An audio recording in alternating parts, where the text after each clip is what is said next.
Le Zoom Photo Festival de Saguenay bat son plein. Ça a débuté le mois dernier, le 18 octobre. Ça se poursuit encore en novembre. De nombreuses expositions pour les amateurs de photos journalistiques. On trouve vraiment des photos de grande qualité. Pour nous en parler ce matin, nul autre que le directeur général qui est avec nous, également photographe, Michel Tremblay. Ça va bien ce matin? Oui, ça va bien, oui. Écoute, Michel, c'est comme je disais, ça a débuté le 18 octobre, donc il y a quand même de nombreuses expositions. Comment ça se déroule là, jusqu'à présent? Bien, jusqu'à présent, le 18 octobre, de 18 au 22 octobre, c'était la semaine professionnelle où il y a eu beaucoup de conférences, d'ateliers. Oui. Tous les photographes étrangers étaient ici. Puis là, ça continue. Là, c'est ouvert pour jusqu'au 12 novembre, comme tu dis.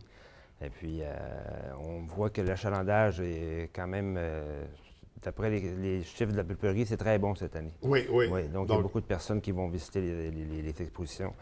Puis on note aussi à chaque fois que les gens vont visiter les expositions, ils en font 2, 3. Après ça, ils se reposent. Après ça, ils reviennent pour faire un autre. Parce que c'est quand même très difficile au niveau.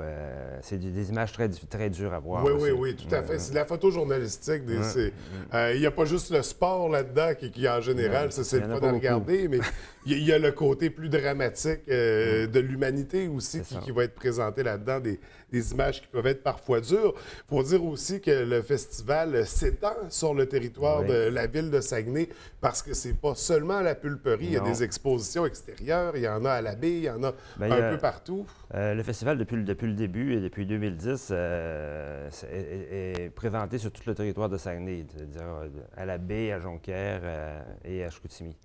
À la baie, puis ça a toujours été le pavillon des croisières qui a accueilli les expositions du Zoom Photo Festival Saguenay. À Jonquière, c'est le Mont-Jacob, la salle Pierrette Godreau. Ensuite, il y a le cégep de Jonquière, il y a la bibliothèque, il y a le Centre des arts, il y a la Maison de développement durable. Il y a autour de 8 lieux d'exposition à chaque année. Oui. D'ailleurs, je tiens à vous féliciter parce que de tous les festivals qu'on a dans notre ville qui ont le mot Saguenay dedans, c'est celui qui est le mieux répandu dans toute la municipalité. Merci, Et merci. je vous lève mon chapeau parce qu'on l'apprécie énormément du côté de la baie. On est content d'avoir une exposition également. Cette année, on parle de combien d'expositions au total? 18 expositions, dont celle du World Press Photo qui est présentée à la Pulperie, Oui. une prestigieuse exposition du concours, un des plus gros concours de photojournalisme au monde.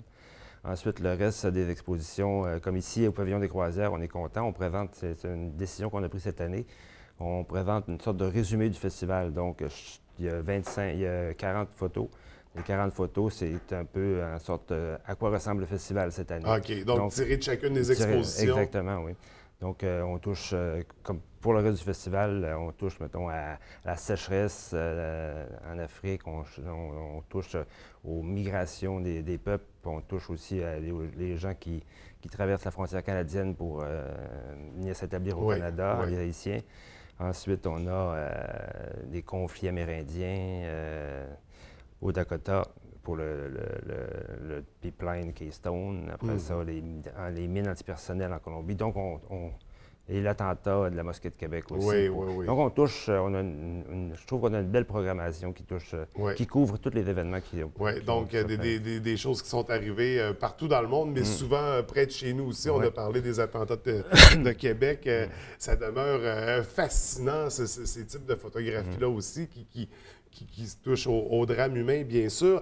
S'il y avait une exposition incontournable, une qu'il faut absolument voir, ce serait laquelle? Ah, là, tu me poses une difficile question. Parce qu'il faut toutes les voir, ça, on le sait. Faut mais voir une plus marquante que les autres. Il y a une exposition qui est intéressante. Moi, je pense qu'il faut toutes les voir, comme tu dis. Oui, là. Tout à fait. Mais il y en a une qui est quand même intéressante et sympathique, c'est celle qui est sur le pont de Sainte-Anne. Oui. Parce que la personne qui a fait les photos, elle fait les photos elle, sur un pont qui s'appelle le pont de Williamsburg à New York. Donc, elle a fait, puis quand elle est venue ici, elle a fait le même genre de photos. Elle a pris des gens qui traversent le pont. Elle les a photographiés de la même façon qu'elle fait à New York. Fait que c'est un travail intéressant de voir la similarité entre, même si on est loin, c'est quand même semblable les ponts et les gens qui traversent de la façon. Donc, c'est le pont qui nous réunit avec New York. C'est ça. Puis ensuite, il y a Il y a plein de photos.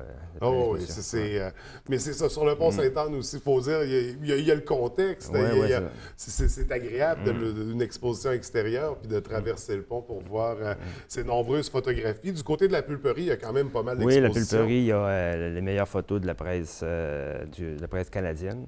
Ensuite, il y a aussi une rétrospective en photographie de l'année 2017 par l'agence France Presse. Il y a 25 photos d'exposés, plus 250 photos qui sont en rotation sur un écran de télévision. Ensuite, il y a l'incontournable World Press Photo. Ensuite, quand on descend au pavillon de 1912, il y a des photos sur, sur le Dakota. Après ça, oui, le cœur de l'événement est quand même du côté de la pulperie. Il y a de nombreuses expositions. Qu'est-ce qu'on va retrouver à Jonquière du côté du Mont-Jacques? À Jonquière, c'est une exposition sur un travail que William Daniel, un photographe français, fait sur le Centrafrique depuis longtemps. Fait que c'est assez dur, mais c'est très beau. Ce qui est le fun dans le festival-là, c'est parce que les gens prennent conscience aussi de ce qui se passe dans le monde. On voit beaucoup de choses qui se passent à la télévision avec les nouvelles, etc., mais on n'a pas le temps d'arrêter. Pendant le festival, les gens prennent le temps d'arrêter sur une image, puis réfléchir sur les situations que vivent d'autres peuples. Puis on s'aperçoit qu'on est quand même chanceux ici. Oui, parce qu'il y a toujours une distance. Quand on voit ça à la télé, on est dans notre salon, c'est pas pareil, ça nous rejoint moins. Mais quand on visite l'exposition, qu'on voit les photos, le traitement de l'image qu'il y a eu, on a l'impression parfois même d'être présent, d'être témoin de ces scènes-là. Ça vient nous chercher. C'est parfois bouleversant, c'est certain. Mais ça interpelle beaucoup de notre cœur de visiteurs. C'est une belle exposition. C'est de belles expositions. C'est incontournable. Là, ça se termine en fin de semaine. Le 12 novembre pour les expositions. Il y a des expositions comme la rétrospective AFP. La pulperie va t'offrir jusqu'au mois de décembre. OK. Après ça, l'exposition ici au pavillon des Croisières va être là jusqu'à la fin novembre. Oui.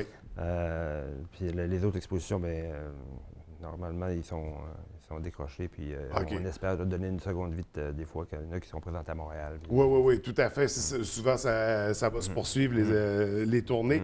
Donc, c'est la dernière chance pour voir l'ensemble des expositions. Sinon, il y en aura encore quelques-unes.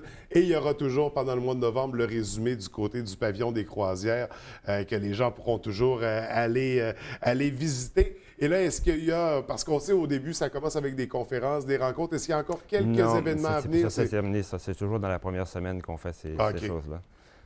Mais j'invite aussi les gens, des fois, à nous faire des suggestions ou à nous faire des commentaires pour améliorer le festival aussi. Oui, tout à fait. On n'est pas parfait. Puis, donc, vous êtes toujours en mode évolution. Exactement, alors, on n'hésite pas de soumettre des suggestions, de faire des commentaires. Mais je pense que c'est quand même un très beau festival qu'on a à Saguenay. Un festival qui a fait sa réputation au fil du temps. Donc, c'est maintenant un incontournable. Écoutez, M. Tremblay, félicitations encore pour cette nouvelle édition. On surveille donc pour la dernière semaine tout ça de très près. Puis nous, on essaiera de se revoir l'année prochaine. Peut-être avant. Peut-être avant. Souhaitons. Souhaitons. Écoutez, merci pour votre passage ce matin. Merci beaucoup. Puis je vous souhaite une belle journée. Merci.